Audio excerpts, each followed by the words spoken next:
j'espère que tu vas bien. Alors aujourd'hui, dimanche 17 août 2025, j'espère que tu étais au culte. Moi, j'y étais. Et actuellement, je suis au palais des congrès pour Effusion. C'est le dernier jour. Viens célébrer le Seigneur avec eux, louer avec eux. Amen. Alors la proclamation du jour, tu veux la connaître? La proclamation du jour, c'est: je ne suis pas sauvée pour rester assise. Je suis sauvée pour glorifier Dieu dans le monde. Amen. On reprend.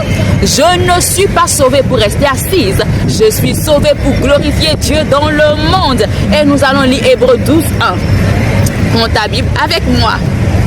Hébreux 12, 1 qui dit: nous donc aussi, puisque nous sommes environnés d'une si grande nuée de témoins, rejetons tout fardeau et le péché qui nous enveloppe si facilement, et courons avec persévérance dans la carrière qui nous est ouverte. Amen. Nous reprenons encore.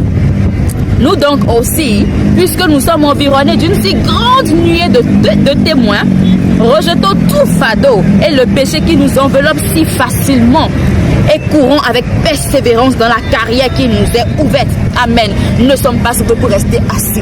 Pas du tout. Il y a des témoins spirituels, des témoins qui sont ici. Nous sommes observés. Lorsque tu nais de nouveau, il y a Dieu a tracé un chemin pour toi. Il y a une destinée que tu dois accomplir. Il y a un appel qui est sur ta vie et tu es observé.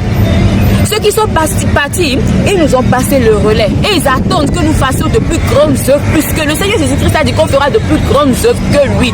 Donc on nous attend. On t'attend, on te regarde. Tu n'es pas sauvé pour rester assis. Tu es sauvé pour faire de grandes œuvres pour le Seigneur. Regarde ceux qui ont organisé Effusion, ils ne sont pas restés assis. Non, ils organisent ces choses-là pour la gloire du Seigneur. Alors à nous aussi de le faire.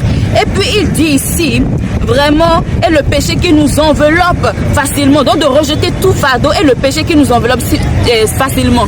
Rejetons les fardeaux, rejetons la tristesse, rejetons l'amertume, rejetons ce qui nous empêche d'aller de l'avant, ce qui nous empêche de servir le Seigneur, de faire de grandes œuvres pour le Seigneur. Rejetons le manque de pardon, rejetons l'amertume, rejetons toutes ces choses, rejetons l'orgueil et acceptons de courir la bonne course afin de faire ce pourquoi nous sommes venus sur terre. Parce que tu dois accomplir ta destinée, je dois accomplir ma destinée. Il y a une nation attachée à toi. Amen. Et tu dois découvrir ce pourquoi tu es ici sur cette terre. Fais-le. Et si tu n'as pas encore accepté le Seigneur Jésus-Christ de ta vie, fais-le rapidement afin de courir la bonne course. Alors dis avec moi.